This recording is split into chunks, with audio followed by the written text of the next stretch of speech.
आज हमारा साथ है नीमच के विधायक श्री दिलीप सिंह पहिया, जिनका जन्मदिन है और आज मेरे से रूबरू हो रहे हैं। दिलीप जी, मैं पहले तो आपको बधाई देता हूँ कि आज आपका बर्थडे है। धन्यवाद। मेरी ओर से बहुत शुभकामनाएं, पूरे जिले की तरफ से आपको शुभकामनाएं। आपका हमेशा ऐसा जन्मदिन मनाते रहे और हम लोगों को याद करते रहे आप।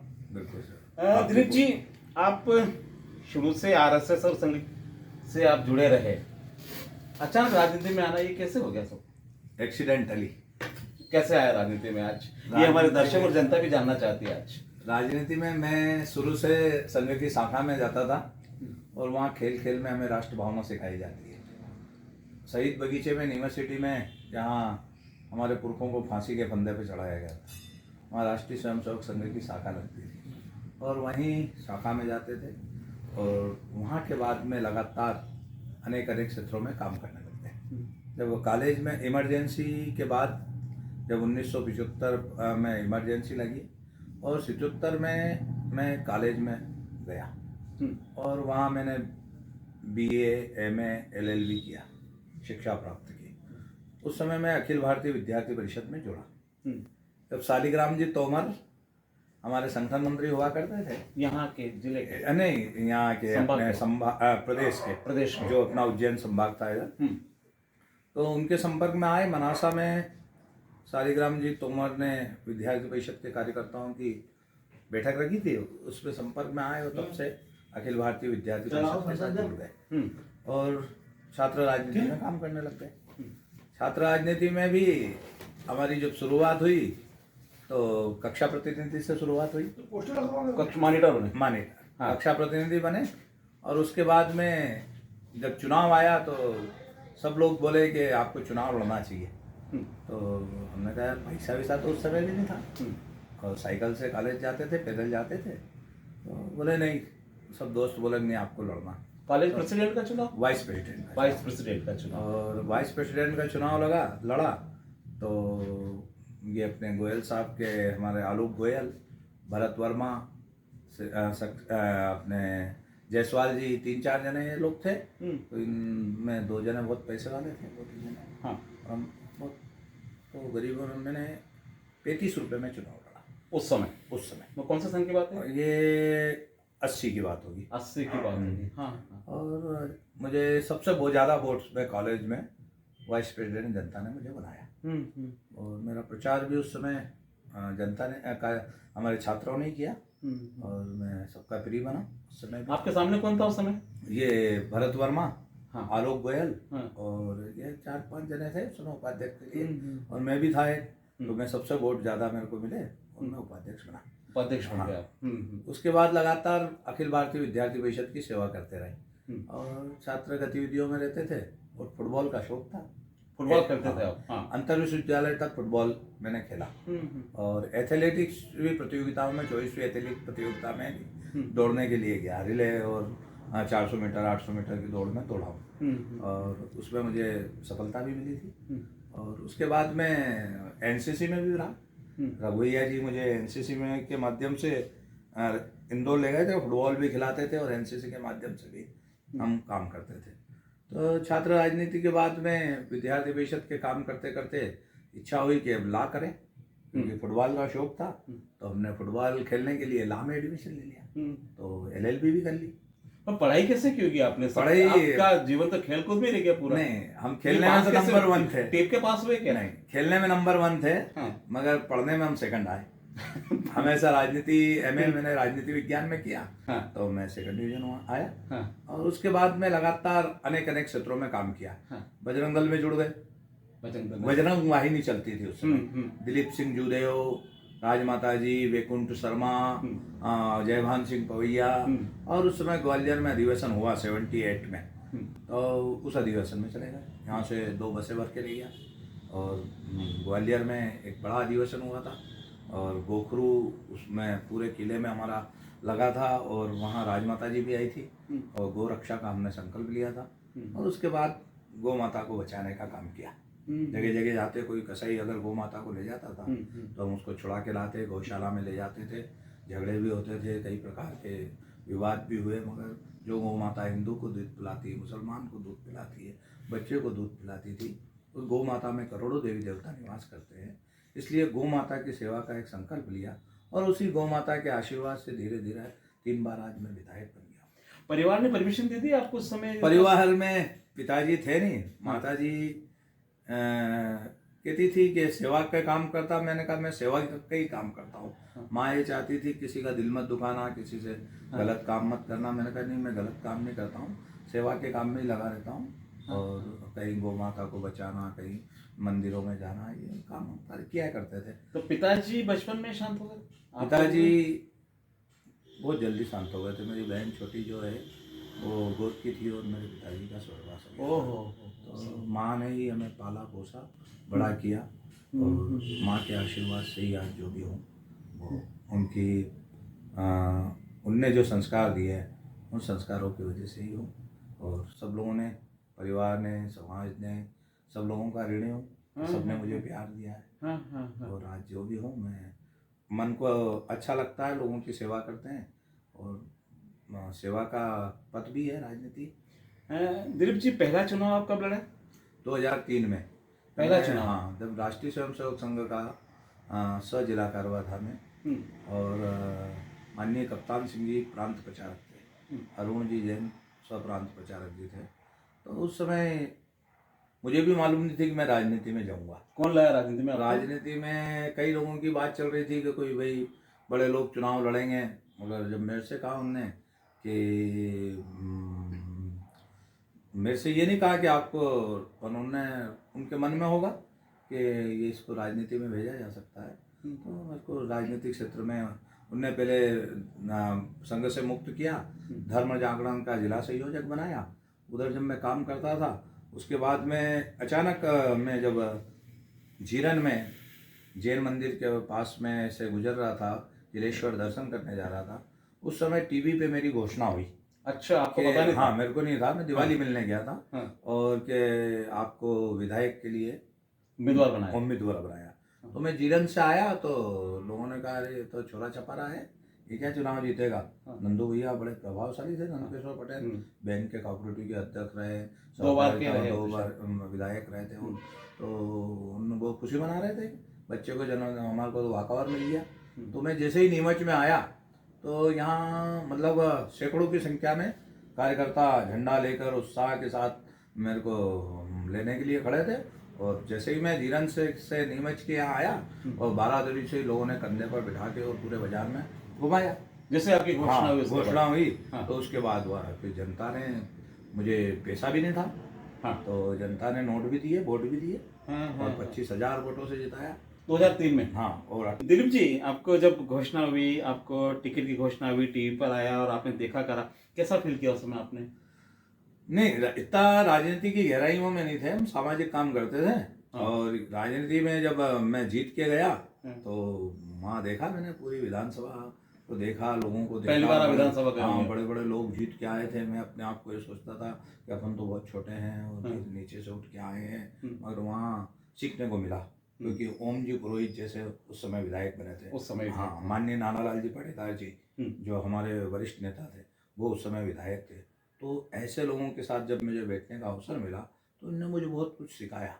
यदि मैं विधानसभा में थोड़ी सी लेट चला जाता था तो माननीय ओम जी पुरोहित मुझे टोकते थे। मैं कहता था क्षेत्र से लोग आए, बोले क्षेत्र के लोग बाद में, अपने को विधानसभा के लिए जनता ने चुन के बैठा है, भेजा है, आप विधानसभा में आओ, यहाँ की कार्रवाई सुनो, प्रश्न लगाओ, ध्यानाकर्षण लगाओ, प्रश्नोत्तर करो, यहाँ बैठ के सुनो कैसे कार्य विधानसभा की कार्रवाई चलती है।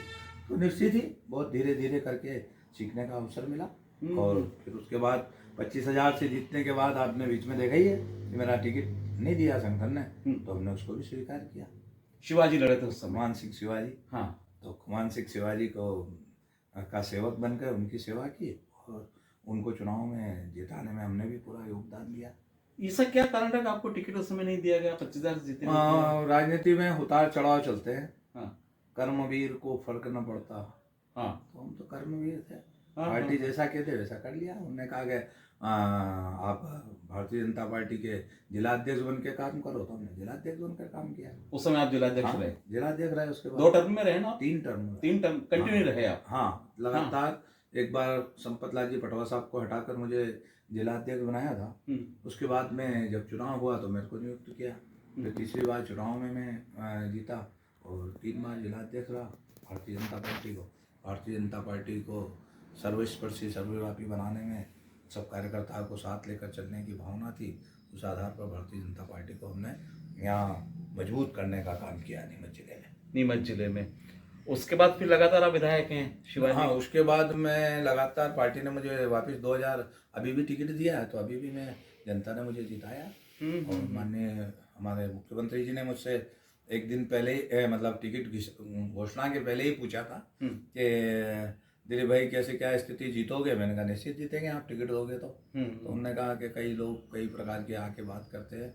मैंने कहा आप टिकट दो, कितने जीतोगे? मैंने कहा आप खोलो, बोले जीत जाओगे 2-5 हज़ार से तो आ रहे। मैंने कहा नहीं, मैं 15,000 जीतूँगा। और जनता पे विश्वास है मुझे, हमने फिर जिता दिया 30,000 से। तो ये जनता, इतना कॉन्फिडेंस आपको जनता के ऊपर था? हाँ, जनता की निगाहें हम पढ़ते हैं, निगाह जनता हमें प्यार देती है। हम उनके दुख सुख में काम में आते हैं और किसी के हम हम परेशान नहीं करते। कोई परेशान करता है तो उसके साथ को हम दंड देने का काम करते हैं। शासन और समाज की सौम्य शक्ति की रक्षा करने का दायित्व है हमारा। जनता ने हमें जनप्रतिनिधि बनाया तो हम समाज की साथ में खड़े हैं। समाज के साथ में आप खड़े। दिलीप जी, कोई ना कोई तो राजनीति में गुरु आपका होगा? राजनीति में पावन पवित्र भगवा ध्वज हमारे गुरु हैं, स्वामी विवेकानंद, छत्रपति शिवाजी महाराज, राणा प्रताप हमारे। ये तो अब है नहीं, ये तो आदर्श है। नहीं, वो आदर्श है, पर गुरु तो कोई होगा ना। गुरु आप छुपा रहे हैं, आप में से छुपा रहे हैं। नहीं, ऐसा कुछ नहीं है। गुरु तो अब हमारे माननीय सहज सरल मुख्यमंत्री जी हमारे हैं, जो हमेशा हम लोगों को कुछ न कुछ सिखाते ही हैं। तो ऐसा मतलब, और अनेक लोग हैं जिनने मुझे तराशा है, इसलिए मैं उन आप नाम नहीं बता रहे। तराशने वाले लोगों को मैं प्रणाम करता हूँ। नाम तो और बताइए। कई लोगों ने मुझे, किसी ने बजरंग दल में तराशा, किसी ने संघ की शाखा में तराशा, किसी ने भारतीय जनता पार्टी के प्लेटफॉर्म पे तराशा। जो मेरी कमियां थी उनको दूर करने का काम किया, और अभी भी हो सकता है कोई ना कोई कमियां हैं तो उन कमियों को भी हम धीरे धीरे सुधारने का काम कर रहे हैं। कोई ना कोई हमें सिखाता ही है। भारतीय जनता पार्टी में कई वरिष्ठ लोग हैं, तपोनिष्ठ लोग हैं, जिनसे हमें सीखने को मिलता है। माननीय पटवा साहब के और आपके रिश्ते कैसे रहे? माननीय पटवा जी हमारे वरिष्ठ नेता थे, और जब मैं गौ सेवा का काम करता था, हाँ, तब मैंने उनका सम्मान किया था। तब उनने मेरे को पीठ थपथपाई थी और उनने वहाँ बुलाया भी था, और हमेशा हम सहज बातचीत भी करते थे। और एक संगठन भारतीय जनता पार्टी के कार्यालय का मामला हुआ था, उस संगठन के निर्देशानुसार हुआ था। तो उनने जब टिकट में उनने बुलाया था, भोजन कराया और घर पे बिठा के, तब उनने मुझसे जो बात पूछी वो मैंने उनको बताई, और वैसा ही प्यार उन्होंने दिया। वैसे ही प्यार आपका उनके साथ में रहा। दिलीप जी, पटवा जी से आपने क्या सीखा राजनीति में? वो बहुत वरिष्ठ थे जी, और वो नीचे से उकड़ेश्वर से जी संघ की शाखा से निकले थे वो। जी। और उनने बहुत विपरीत परिस्थिति में काम किया, चाहे सुंदरलाल जी पटवा हो, वीरेंद्र कुमार शक्रेचा जी हो, खुमान सिंह शिवाजी हो, कुशाभाऊ ठाकरे जी हो, इन लोगों ने बहुत विपरीत परिस्थिति में काम किया। आज तो हम महलों के कंगूरे बनकर काम कर रहे हैं। उन लोगों ने जो संघर्ष किया है, उस पर जो ये महल खड़ा हुआ है, केवल हम लोग उनकी तपस्या को हम बुला रहे यूँ कह सकते हैं, ऐसा कर सकते हैं। दिलीप, उनकी बहुत तपस्या है, त्याग है उनका। हाँ। और उनके बताए मार्ग पर हम चले, उनका सब लोग वरिष्ठों का आशीर्वाद हमारे साथ रहे। हाँ। दिलीप जी, जब आप आरएसएस में काम करते थे, संघ में काम करते थे, बजरंग दल में काम करते थे, कोई यादगार पल आता आपको जिसपे बहुत ठहाक लगा कि आप हंसे हो? ऐसे कोई पल है? ऐसे कई पल आए। हाँ। जब मौत कोई सुनाना चाहेंगे आप? जब मौत के मुंह से हम वापिस आए। कहाँ से, कैसे? कभी हम जाते थे गौ माता की सेवा करने, तो कसैयों से आमना सामना होता था, तो होता था तो फिर सब दोस्त इकट्ठे हो जाते थे, तो बात कराते थे, आनंद लेते थे। जब अयोध्या जाते थे, ढांचा उस समय हमने कसम खाई थी, राम ललाम आएंगे, मंदिर भव्य बनाएंगे, तो हम दोनों कार सभा में गए। वहाँ पे गए दोनों कार सभा में गए, और हमने दोनों कार सभा के आनंद लिए। और उस आनंद का परिणाम अभी 5 अगस्त को हमको मिला कि देश के प्रधानमंत्री जी ने वहाँ राम जन्मभूमि पर पूजन किया, और प्रभु राम का मंदिर आज भव्य बन रहा है, जो मन का सुख हमें मिला है वो कहीं नहीं मिल सकता है। वो सुख सबसे बड़ी खुशी उस दिन मिली थी जिस दिन भूमि पूजन हुआ था राम जी के मंदिर का। एक आपने संघ में काम किया, आरएसएस में काम किया और अभी राजनीतिक क्षेत्र में आप काम कर रहे हैं, क्या तुलनात्मक अंतर आप देखते हैं? राजनीतिक क्षेत्र का अलग अनुभव है और संघ और विश्व हिंदू परिषद, बजरंग दल, विद्यार्थी परिषद का अलग अनुभव है। जो हमारे संगठन थे, जो विद्यार्थी परिषद था, संघ था, वहाँ काम का सात्विक प्यार काम का आधार था। हाँ। और उसी आधार पर हम लोग काम करते थे, स्नेह से, उत्साह से, उमंग से, जोश में भरे हुए काम करते थे। राजनीतिक क्षेत्र में अलग तरीके से काम होते हैं। जैसे आप पावर में हैं तो गरीब की सेवा करो, सरकार की योजनाओं का लाभ दिलाओ, क्षेत्र का विकास करो, और उसमें हम सब लोग लगे हैं। अभी मैं मध्य प्रदेश के मुख्यमंत्री जी से निवेदन करके उनसे स्नेह से मेडिकल कॉलेज को हम लेके आए। मेडिकल कॉलेज का टेंडर हो गया है, जब वो बन जाएगा, लोगों को मिलेगी सुविधाएं, तो हमें मन का सुख प्राप्त होगा। हाँ, आनंद आएगा, आनंद आएगा। हम और बहुत सारे काम हैं, 3-3, 4-4 डैम बनाए हैं, सड़कें बनी हैं, कॉलेज बने हैं, हॉस्टल बने हैं। तो ये सब गरीबों की कई योजनाएं हैं, लोक कल्याणकारी, उनका लाभ हमने गरीबों तक दिलवाया है। तो ये राजनीतिक क्षेत्र का अलग अनुभव है और उन क्षेत्रों का अलग अनुभव है। अलग अनुभव है आपको। कोई यादगार पल है राजनीतिक क्षेत्र में काम का आपको, ऐसा जो भी लगा गया? कभी कभी ऐसी चीजें होती है जो अपन सोचते हैं, जब आप विधायक रहे, विधायक के दौरान की मैं बात कर रहा हूँ, ऐसा कुछ बताइए ना आप। नहीं, हर उतार चढ़ाव आते हैं राजनीति में। होता कोई यादगार पल, भोपाल में आप हो, चाहे विधानसभा में आप हो, मंत्रियों के साथ हो, यादगार पल तो अभी थे, क्या जब हमारी सरकार बीच में नहीं रही 15 माह। उस समय जब हमने देखा कांग्रेस की सरकार आई, उनने किस प्रकार का तांडव मचाया, ये बंगला खाली कराने आ गए। कई प्रकार के 2 बार जेल भेज दिया। जेल में गए हम, डंडे भी खाए। हमारे कार्यकर्ताओं की दुकानें तोड़ दी, उसको भी हमने सहन किया। तो ये सब यादगार पल थे। और उन यादगार पलकों के बाद हमने ये कहा कि मध्य प्रदेश में शिवराज सिंह चौहान वापस मुख्यमंत्री बनेंगे। और मेरी एक दिन की आप कैसेट सुन सकते हो कि जब हम ग्वालटोली में भी जीत के गया था, तो मैंने ये कहा था कि वापस शिवराज सिंह चौहान मुख्यमंत्री बनेंगे, आप गरीबों की दुआओं से, क्योंकि इनने जितनी भी कमलनाथ जी ने लोक कल्याणकारी योजनाएं मुख्यमंत्री जी ने चलाई थी वो बंद कर दी है। उनकी बद्दुआओं की वजह से कमलनाथ जी चले जाएंगे और शिवराज सिंह चौहान आएंगे। और भादो माता के प्रांगण में भी हमने कहा था कि आप आए हैं यहाँ माँ के दरबार में और आप वापस मुख्यमंत्री बनेंगे। तो निश्चित ही वो यादगार पल है कि वो वापस मुख्यमंत्री बने। और आज वो सारी लोक कल्याणकारी योजनाएं प्रारंभ हो गई और उसके बाद आज मध्य प्रदेश विकास की दौड़ में दौड़ रहा है। हाँ, विकास की दौड़ में मध्य प्रदेश बराबर दौड़ रहा है। दिलीप जी, आपका विजन आगे क्या है?